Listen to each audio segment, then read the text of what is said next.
Chapter 116. Lenevis's Child. Christina didn't notice the seer's blank look.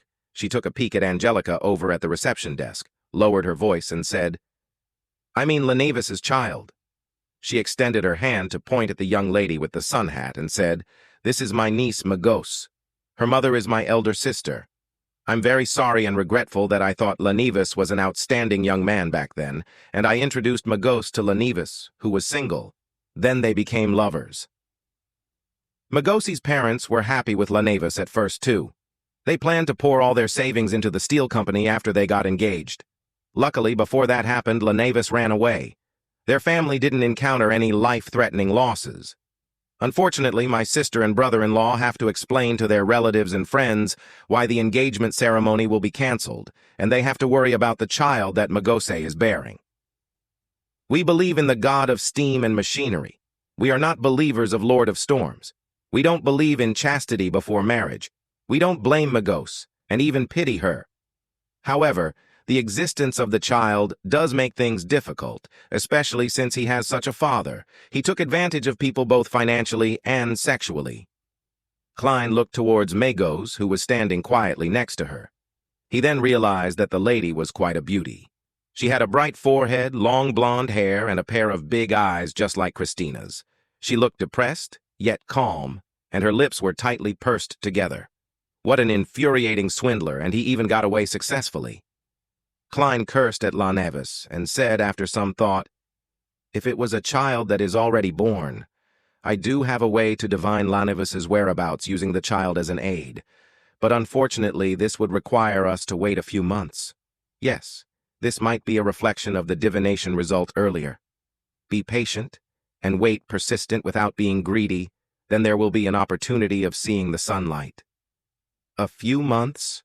Christina mumbled to herself as she shook her head. "No, after such a long period of time, even if we find Lenevis, we wouldn't be able to get back our money." She looked sideways at Magos. Her voice lowered unconsciously as she asked, "Do you have anything that Lenevis carried around before?" "No," Magose answered clearly yet gently. "Would the ring he gave me count?" "It must be something that he carried for a very long time." Klein shook his head. Christina remained silent for a while and looked at Magose when she said, "You have to make a decision. I think keeping this child would make your future tough and thorny. Are you going to tell him that his father was a swindler and took away many people's money, including his mother's? Time to head to the clinic, to the hospital. Plus, this could help us to find Lenevis, to get what we lost." "Hey, isn't such divination a little hardcore?" It was not Klein's place to involve himself in the family matters of others, so he could only wait patiently by the side as he lampooned inwardly from time to time. Magos lowered her head and looked down. She didn't speak for quite a while. Then she touched her stomach and revealed a gentle smile. "He is different from his father. He will be a considerate and likable child. He will kick me lightly every day, telling me his mood. He will even hum a song, whistle, and use music to help me sleep." Klein heard, and suddenly felt something amiss. The former part of what Magose said seemed to be normal, but the latter part was like the ravings of a madwoman. Did she have a mental problem due to the incident? Klein raised his right hand to his glabella. He pretended to massage it to ease his weariness. Just then, Magos suddenly turned around and walked towards the door, leaving only one sentence. "Maybe his father will come back in secret after he is born, keeping a part of the money for his child." Klein never expected she would respond like that, and he was momentarily taken aback that he forgot to activate his spirit vision. Then he watched helplessly as Magos left the club and walked down the stairs. Christina let out a sigh and said, "Sorry, Mr. Moretti. Sorry to bother you. We will look for one of Lenevis's personal items that he carried with him all the time." Klein nodded indiscernibly. He watched her walk downstairs and sighed as he shook his head. The next morning, Klein entered Blackthorn Security Company, greeted Roseanne, and asked, "Where's today's newspaper?" The sweet brown-haired girl Roseanne sized him up and said, puzzled, "Klein, you're so weird." "Why?" Klein asked in reply, smiling. Roseanne rolled her eyes and said, "You always read the newspapers during noon break because you have mysticism lessons in the morning. Old Neil is already waiting for you in the armory. I found out earlier that there would be a case offering a reward, so I want to read the newspaper to memorize the criminal's appearance. Perhaps I might one day come across the person, Klein explained with a smile. Is that so? Roseanne picked up the day's newspapers and started flipping through them out of curiosity. Wanted, Lanivis, right? Klein immediately answered, Yes. Yes. Wicked swindler. He stole about 10,000 pounds. Roseanne read carefully for nearly 20 seconds before cursing suddenly in rage. Klein shared the same feeling. It's really ridiculous. Even I want to apply to take over the case. Roseanne continued to read and shook her head regretfully. The case doesn't seem to involve supernatural factors. Even if it did, it would be passed to mandated punishers under the Lord of Storms. Klein didn't quite understand what Roseanne meant, but after he took the newspaper and read it, he sighed. Yeah, there were so many people cheated. There must be believers from all 3 major churches, and Lanivis's steelwork company was said to be located in the south. If a case was related to supernatural factors and involved only the believer of one god, it would be passed to the corresponding team. However, if it involved believers of the Evernight Goddess, Lord of Storms, and the god of steam and machinery, it would be assigned based on jurisdiction area. The Nighthawks controlled the Golden Indus Borough, the North Borough, and the West Borough.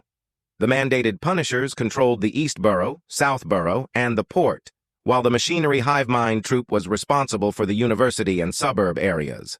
As he flipped through the newspapers, Klein memorized Lanivis's appearance. He had a plump forehead, black hair, brown eyes, and a pair of spectacles with almost round lenses.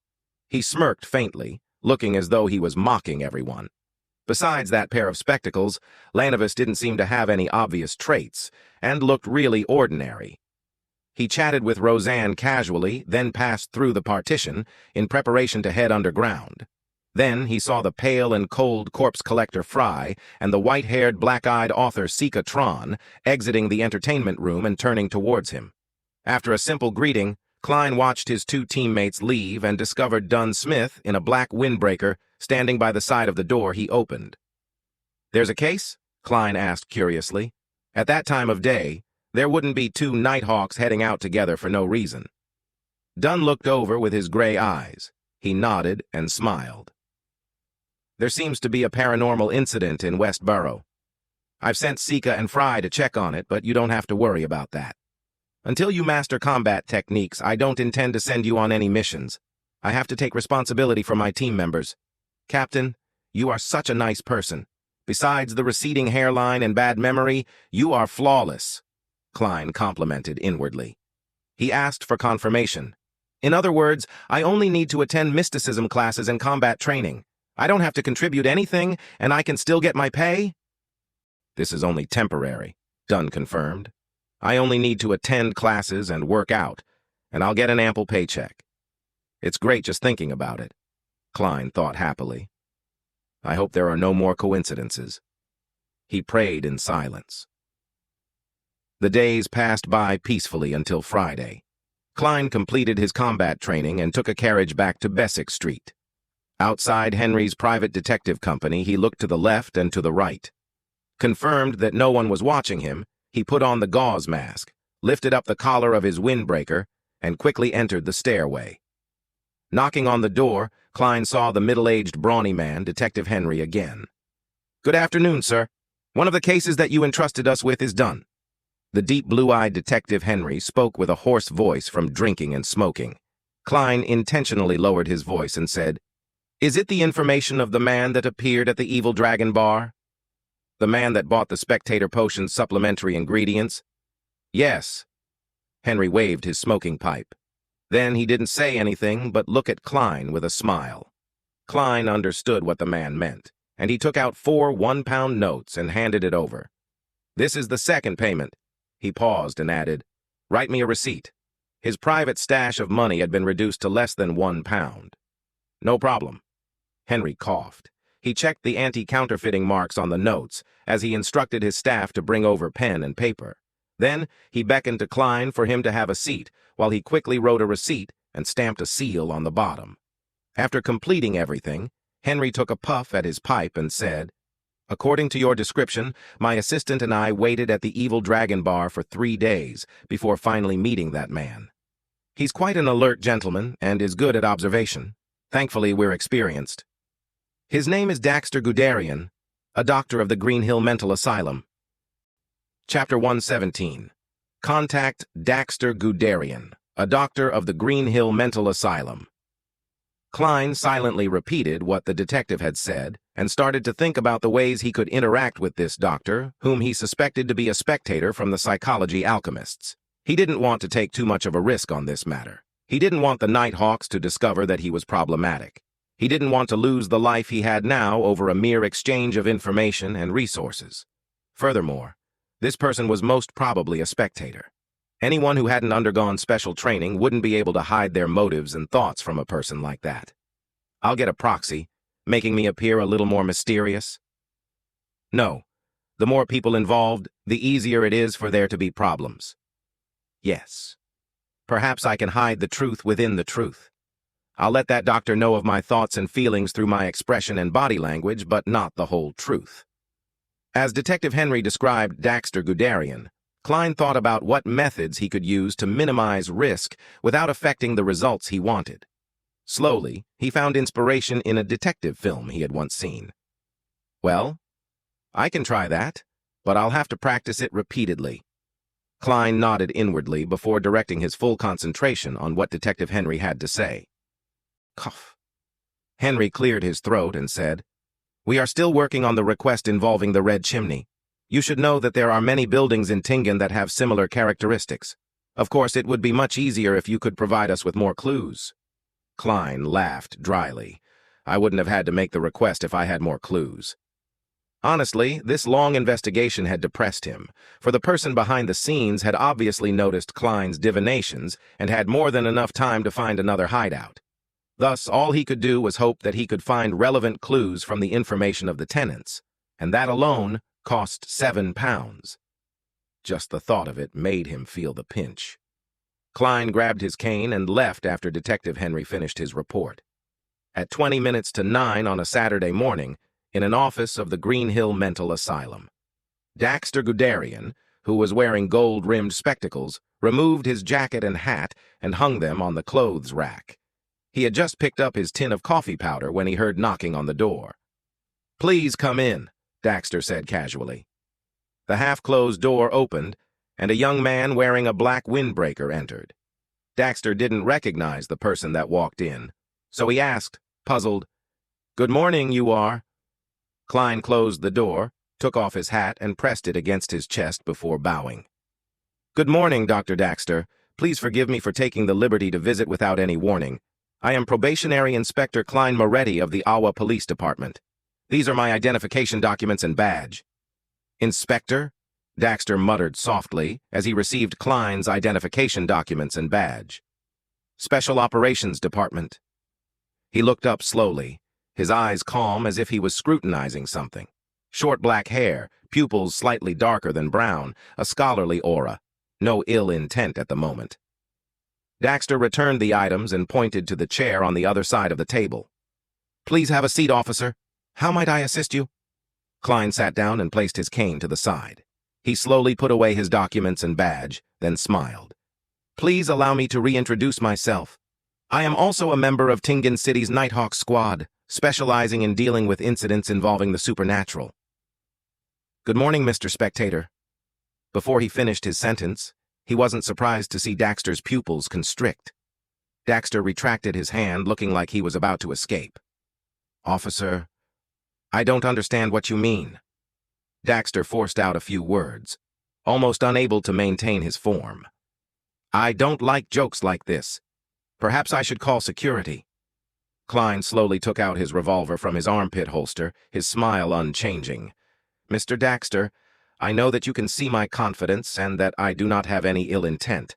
Heh. Honestly speaking, I wasn't too sure myself, but your reaction gave me the answer I needed. Every sentence I said just now is true," Klein added in his heart. Daxter relaxed slightly, his gaze shooting toward the revolver. He asked, confused, "I find it hard to understand why you came looking for me.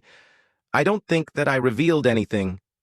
Klein laughed and replied, It was just a coincidence, or perhaps fate wanted us to meet. We ran into each other once in the underground market at Evil Dragon Bar. But you didn't notice me back then. You were smart to purchase the supplementary ingredients for the potion first. But since I am familiar with that formula, you caught my attention. Daxter suddenly exhaled, as if he just lost the motivation to defend himself. I see. I thought I was careful enough to think that. After muttering to himself, he looked into Klein's eyes and said, Officer, I know that you're not here to arrest me. What is your true motive for being here? With a relaxed expression, Klein said, I am different from the other Nighthawks. I don't believe that Beyonders not within our ranks are criminals in the making. This is not fair to those who adhere to the law. Daxter changed his posture. He loosened up and said, The world would be at peace if the other Nighthawks, mandated punishers, and machinery hive mind acted like you.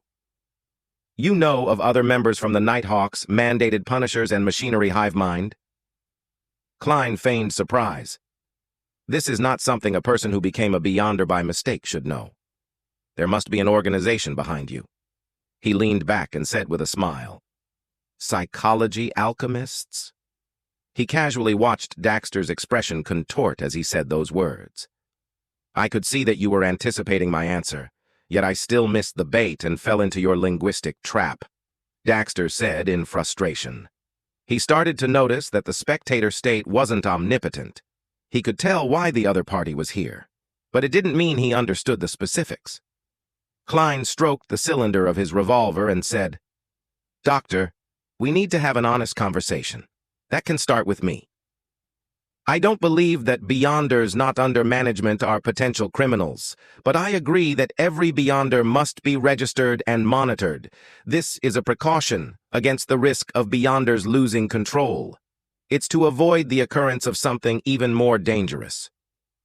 I won't disrupt your normal life, but I hope that there can be limited cooperation between us. Limited cooperation? Daxter asked, as if thinking about something. Klein let out a soft chuckle. Yes, limited. For example, tell me about your condition regularly. You should know that it is possible to save someone who has not completely lost control yet, and the Nighthawks have considerable experience in this regard.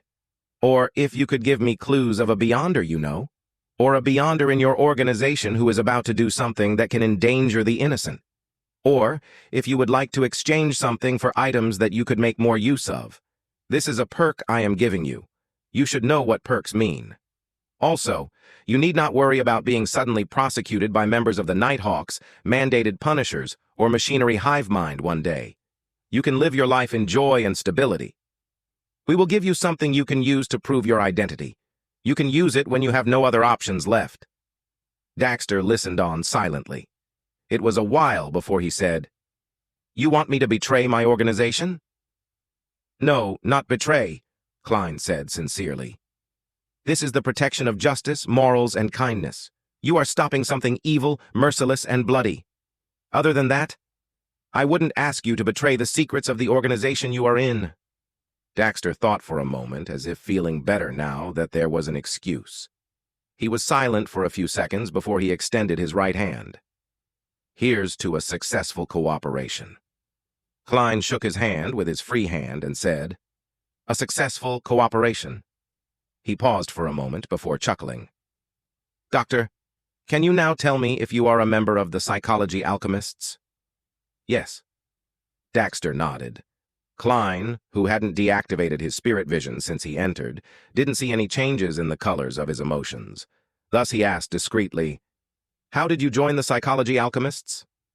Daxter looked into his eyes and said, I discovered that there was a patient of this asylum who could see right through me when I was tending to him. His clear mind was nothing like a lunatic. His name is Hood Yugen.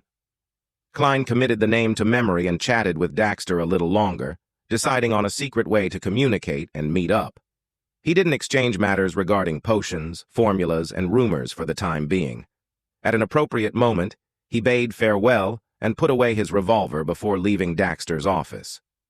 Daxter exhaled after he saw Klein's back disappear from his field of vision. He slumped into his chair, feeling a little agonized and little relaxed. 36, Zootaland Street, inside Blackthorn Security Company. Seated behind his desk, Dunn swept the area with his gray eyes and asked, "What happened?" Klein, who was late by about half an hour, organized his thoughts and said, "Captain, I found a Beyonder and confirmed that he is a member of the Psychology Alchemists. He's an Orthodox doctor and is willing to cooperate with us. I think it's best to maintain the status quo. He could help us learn more about the current condition of the Association of Psychological Alchemy." After pausing for a few seconds, Klein added, "I want to develop him into an informant for the Nighthawks, or a hidden external member." The word informant came from the Intis language. It was created by the Emperor Roselle. Dunn nodded slowly and said, "You handled the situation well, but it would be best to inform me when you face such a situation in the future. Give me that doctor's information and a written account of the way you handled the situation. I will give him something he can use to prove his identity. Also, don't speak of this to Leonard and the rest. Even though they are trustworthy teammates, the protocol clearly requires us to keep this close. You will be in charge of contacting that doctor in the future." Klein exhaled silently and replied with a smile, "All right." Chapter 118. August time flew by, and Tingen bade farewell to the end of summer. The temperature hovered between 26 and 27 degrees Celsius. Whoosh! Klein stood up from the bathtub and took a stride forward, sending water droplets to the floor. He stood there naked, looking down at his abs. He flexed and saw prominent muscle lines appear. That was the result of his daily training. Besides, he appeared a lot more energetic, and just today, his combat teacher, Gawain, had started teaching him the basic footwork for punching and the techniques for delivering force. Tap, tap, tap.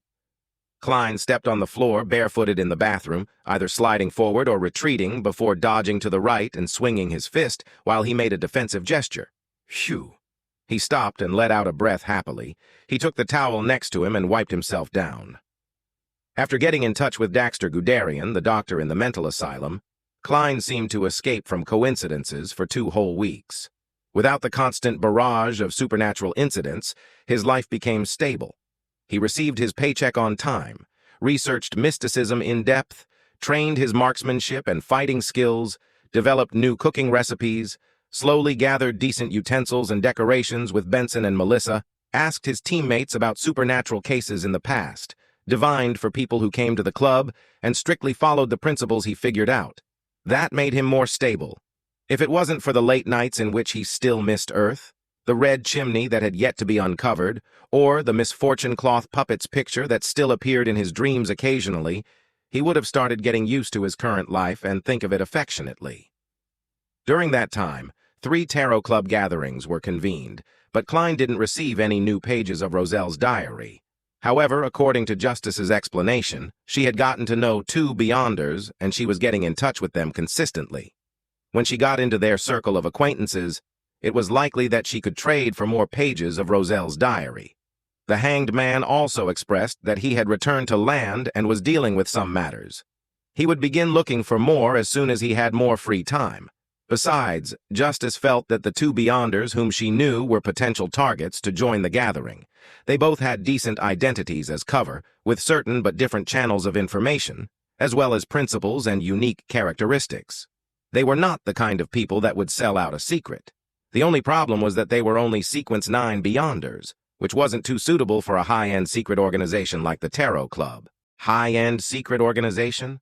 Sounds more like a pyramid scheme. Klein only let out a heavy sigh to cover up the fact that he was at a loss for words to reply to Miss Justice's complacency. He could only agree to observe the 2 Beyonders further. Of course, Justice wasn't the innocent and romantic maiden from before. She kept her guard up and never mentioned the names and traits of the 2 Beyonders. She was afraid that the Hanged Man would be able to identify her through that. Miss Justice said that she clearly feels the signs of the potion digesting. She might need another 3 to 4 weeks until she completes her acting as a spectator. My scheduled acquisition of the telepathist formula has to be brought forward. Klein threw aside the towel that he used to dry himself and put on his clothes as he thought about the Tarot Club from the day before. In the last 20 days, he had only met Daxter Guderian once. He had the idea of haste makes waste, so he merely chatted about the doctor's state and asked unimportant matters about the psychology alchemists. Given the speed with which Justice was digesting the potion, he had no choice but to begin thinking about how to get the formula of Sequence 8 telepathist from Daxter earlier. Klein buttoned his shirt and took another dry towel to wrap around his head to absorb the water in his hair. Compared to Justice, he was digesting the seer potion even faster than expected. By this week, the sounds that he shouldn't hear and things that he shouldn't see had already vanished while engaging in cogitation or spirit vision. Flipping over the towel, Klein dried his hair again. He lifted his head to look at the door and muttered to himself, "The seer principles that I've figured out are really efficient. Next week, I should be able to digest the potion entirely by next week. I have no idea where to get the single horn of a matured Hornacus gray mountain goat and a complete stalk of a human-faced rose required by the clown formula. Maybe I could do as Lady Daly did and send in a special application? But that would definitely attract the attention of the higher-ups, and I want to develop at my own pace. The believer from the Aurora Order in the police department was found too. But I have yet to find out who this Mr. Z is. Henry said that he would complete the Red Chimney task before the end of this week. My private stash of money has returned to slightly more than £7, so at least I don't have to worry about making the final payment. Some of the information on houses and tenants that he provided before didn't seem to have any abnormalities, but I have no time to investigate them one by one. Perhaps I could see which Red Chimney houses have gotten new tenants recently? That's one way to look at it. Sitting silently for another half a minute, he put on his black trousers, bow tie, and armpit holster. He then picked up his sweaty night training suit from the floor and tossed it into the laundry basket. He opened the door and exited the bathroom. He had just finished his Wednesday afternoon combat training, and he was still at his teacher Gawain's place. "Hello, Mr. Moretti?" Gawain's maidservant happened to pass by, and she quickly bowed. Klein nodded slightly and pointed at the messy bathroom. "Could you clean this up, please?" "Of course, sir. The clothes will be taken care of by the laundry maid. She'll come over at 6. The maidservant held her head low when she answered. Laundry maids had no accommodation or food included, so they weren't hired by only one household. They were normally contracted to handle the laundry from several households. Either they rushed around daily, washing one household's clothes before going to the next, or they would gather all the clothes from different households and take care of it all at the same time before sending it all back. Only then could they barely make a living. Klein didn't say much, but returned to the living room to bid farewell to the owner who was sitting on the rocking chair. He saw Gawain nodding lethargically, a light brown blanket covering his legs, and the Awa Evening News in his hands. Klein knew for a fact that the gentleman bathing in the setting sun's glow was in his early 50s, but his listlessness made him seem like he was already in his 80s. During combat training, Gawain maintained silence and only gave pointers when he needed to. He wasn't one for casual chatting. Klein was so exhausted from the daily training that he had no intention of trying to engage in conversation. Thus, their relationship remained distant. From his demonstrations, Teacher Gawain's strength is still quite terrifying, and his steps are swift, too. I reckon it wouldn't be a problem for him to fight 3 of me. He has the pay from the police station, and he also bought a plot of land in a village out in the Tingen suburbs that provides a fixed rental. He hires a chef, a maidservant, and a laundry maiden. In the foodaholic empire on Earth, a man in his 50s with such wealth would have been traveling the world. Klein looked away from Gawain and shook his head. Then he went to the clothes rack to take down his top hat and black windbreaker. After he tidied himself up, he took his cane and exited the house. He walked along the weed-covered stone path towards the gates. Just then, he saw that there was a 2-wheeled carriage stopped outside the metal fence, and there was a man with a familiar face standing next to it. "Leonard?" Klein muttered, looking suspiciously towards his messy-haired Nighthawk's teammate. Leonard was dressed in a white shirt, black trousers, and buttonless leather boots as he twirled his hat in his hands. When he saw Klein come out from the house, he smiled and asked, "Are you pleasantly surprised?" Only surprise, without any joy. Klein ignored Leonard's inappropriate behavior and looked into the fake poet's green eyes. "What happened?" Leonard put on his hat and said, Captain wants you to work with me and Fry. Let's talk about it on the way." "All right." Klein followed him into the carriage.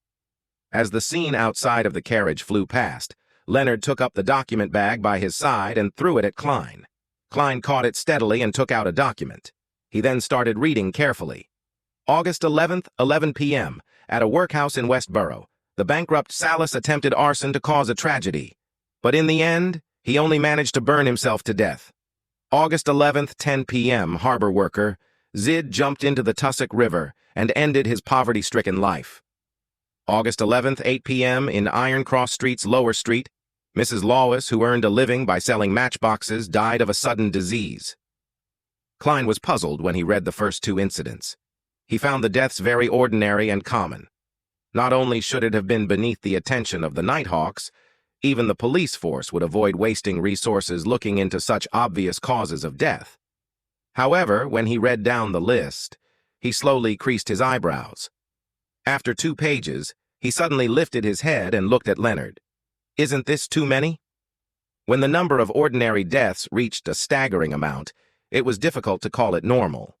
For once, Leonard nodded seriously and said, "The number of death incidents within the past 2 weeks are 5 times the normal rate."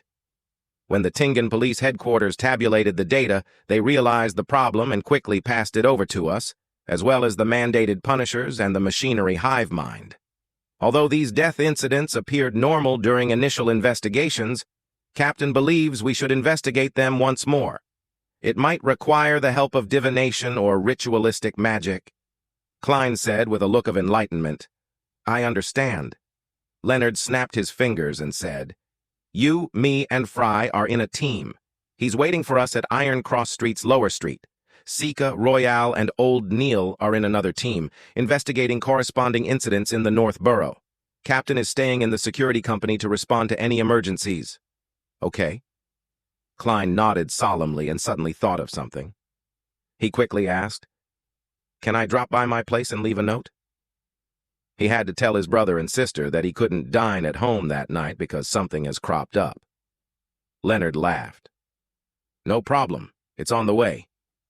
With that, Klein calmed down and read over the death incidents again, intending to find a link among the various names, times, and causes of death.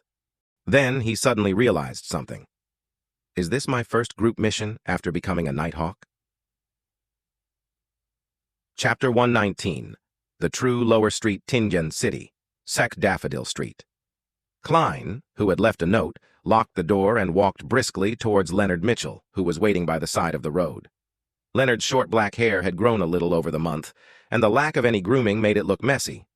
Despite that, his messy hair still complemented his decent looks, emerald-colored eyes, and poetic vibes.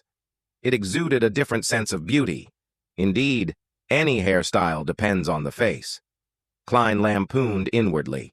He pointed in the direction of Iron Cross Street and asked, "Is Fry waiting for us there?" "Yes." Leonard smoothed his untucked shirt and said casually, "Did you notice any clues when you were looking at the documents?" Klein held his cane in his left hand as he walked along the side of the road and said, "No, I cannot find anything common in their times, locations, or causes of death. You should know that any rituals involving evil gods or devils must be conducted within a certain time frame or using a special method." Leonard touched the custom-made revolver hidden underneath his shirt, by his waist, and chuckled. "That isn't an absolute rule. In my experience, some evil gods or devils are easily satisfied as long as they have a particular interest in what is being asked of them. Also, a good number of the deaths seem normal. We have to omit them before we can arrive at the real answer." Klein glanced at him and said, "That's why the captain asked us to investigate once more, to eliminate the normal incidents." "Leonard, your tone and description tell me that you have considerable experience in this area, but you have only been a member of the Nighthawks for 4 years, with an average of 2 supernatural incidents a month. Furthermore, a large number of those were simple and easy to solve." He always felt that Leonard Mitchell was a little weird and mysterious. Not only was he always suspicious of him, believing that there was something about him. In addition, his demeanor also changed from time to time. Sometimes quiet, sometimes arrogant, sometimes flippant, sometimes staid, sometimes Could it be that you've also had a fortuitous encounter? An encounter that makes you view yourself as a star in a play? Klein made a rough deduction based on all the movies, novels, and dramas he had watched in the past. Upon hearing this question, Leonard laughed and said, "That's because you're not a full-fledged Nighthawk yet. You're still in the training phase. The Holy Cathedral compiles a record of all supernatural encounters experienced by cathedrals of the different dioceses and hands it down to its members once every 6 months. Aside from your mysticism lessons, you can submit an application to the captain and request to enter Chanis Gate to read these records." Klein nodded in enlightenment. "The captain has never mentioned this to me." Klein hadn't had the opportunity to enter Chanis Gate up to this point. Leonard chuckled and said, "I thought that you were already used to the captain's style, to think that you are still naively waiting for him to remind you." Upon saying that, he added meaningfully, "We must be cautious of the captain if there ever comes a day when he remembers everything." Would that mean a loss of control? Klein nodded, his expression serious. He then asked, "Is the forgetfulness unique to the captain? I had thought that it was a problem brought about by the sleepless sequence. Burning the midnight oil usually leads to memory loss. More accurately, it's a symptom unique to a nightmare. With dreams and reality intertwined, it's often hard for a person to differentiate between what is real and what isn't. They need to remember what isn't part of reality." Leonard wanted to elaborate further, but they had already arrived at Iron Cross Street and found corpse collector Fry waiting for them at the public carriage station. Fry was wearing a round black hat and a windbreaker of a similar color with a leather briefcase in his hand. He was so pale that it made Klein suspect if he would soon collapse at any time. His icy aura made everyone else waiting for the carriage keep their distance from him. After nodding to each other, the three grouped up silently and walked past the Smyron Bakery before turning on to the lower street of Iron Cross Street. They were immediately faced with a din. Merchants selling clam soup, seared fish, ginger beer, and fruits were shouting hysterically for attention, causing the pedestrians to involuntarily slow down. It was already a little past 5. People were returning to Iron Cross Street, and the sides of the streets were becoming crowded. Some children were mixed in the crowd, coldly watching everything, placing their attention on the pockets of the pedestrians. Klein frequently came here for cheap cooked food and was familiar with the streets, especially since he had lived in a nearby apartment in the past. He reminded the group, "Be careful of thieves." Leonard smiled. "You need not mind them." He pulled on his shirt and adjusted the holster of his gun, revealing his revolver. Suddenly, all the gazes fixed on them shifted away. The pedestrians around them instinctively made way. Klein froze for a moment, then caught up to Leonard and Fry with large steps. He lowered his head, trying hard to avoid being noticed by anyone he knew. Benson and Melissa still had dealings with the neighbors here. After all, they hadn't moved too far away. The three made their way past the area that had many peddlers and turned into the true lower street of Iron Cross Street. The pedestrians here were all dressed in old, ragged clothes. They were cautious of strangers wearing bright and beautiful clothes, yet there was also greed in their eyes, like vultures eyeing a meal, waiting to strike at any time. But Leonard's revolver prevented any accidents from happening. "Let's first investigate the death from yesterday. We'll begin with Mrs. Lois, a lady who glued matchboxes together for a living." Leonard flipped his notes and pointed to a place not far away. "First floor, number 134. As the three of them walked forward, children who were playing in the streets and dressed in shabby clothes quickly hid by the corner of the road. They observed them with eyes full of curiosity and fear. "Look at their arms and legs, thin as matchsticks." Leonard sighed. He entered building number 134 first. Air that was a mixture of numerous scents entered Klein's nostrils. He could faintly detect the stench of urine, sweat, and mold, as well as the smell of burning coal. Klein couldn't help but pinch his nose. He then saw Bitch Mountbatten, who had been waiting there for them. Officer Mountbatten had a brownish-yellow mustache and was envious of Leonard's rank of inspector. "Sir, I have already asked Lois to wait in her room," Bitch Mountbatten said with his unique, shrill voice. He clearly didn't recognize Klein, who now looked more energized and proper. All he cared about was sucking up to the three officers in front of him as he led them to the Lois family on the first floor. It was a simple apartment. There was a bunk bed laid upright inside the room and a desk filled with glue and hard paper on the right side. The corner of the room was piled full of frames for matchboxes, while an old cabinet sat on the left, acting as a storage space for both clothes and cutlery. A stove, toilet, and a small amount of coal and timber occupied the two sides of the door, while the center of the room was occupied by two dirty mattresses. A man was sleeping under a torn blanket, leaving no space for anyone to walk. A lady lay on the lower level of the bunk bed, her skin ice cold. It was clear that she had lost all signs of life. Beside the corpse sat a man in his 30s. He had oily hair, looked dispirited, and his eyes had lost their luster. "Lawis, these 3 officers are here to examine the body and ask you questions," Bitch Mountbatten shouted, without any regard for the sleeping man. The dispirited man looked up weakly and asked in surprise, "Didn't someone already examine the corpse and question me?" He was dressed in a grayish-blue worker's uniform which had visible signs of being mended multiple times. "Answer when I tell you to. Why do you have so many questions?" Bitch Mountbatten berated the man, then turned to Leonard, Klein, and Fry. "Officers, this is Lawis. The person on the bed is his wife, who is also the deceased. According to our preliminary analysis, she died from a sudden illness." Klein and the rest tiptoed to the edge of the bed. The high-nosed, thin-lipped Fry did not say anything with his cold demeanor. Instead, he patted Lawis gently, signaling for the man to make way so that he could examine the body. Klein looked at the sleeping man and asked, "This is?" My tenant." Lawis rubbed his forehead as he said, "The rent for this room is 3 solely 10 pence a week. I'm only a worker at the harbor, and my wife made 2 1/4 pence per crate of glued matchboxes. Each crate has up to 130 boxes. We also have a child. We can only rent the rest of the space to someone else. We only charge a solely a week for the mattress. I have a tenant who's helping out at the theater, and he's not back before 10 at night. He sold his rights to the mattress in the daytime to this man. He's the person who watches over the gate of the theater at night, so he only pays 6 pence every week." Hearing the other party stammer as he explained, Klein couldn't help but look at the crate in the corner of the room. One crate had 130 matchboxes and only earned them 2.25 pence, about the cost of 2 pounds of black bread. How many crates could she manage a day? 1.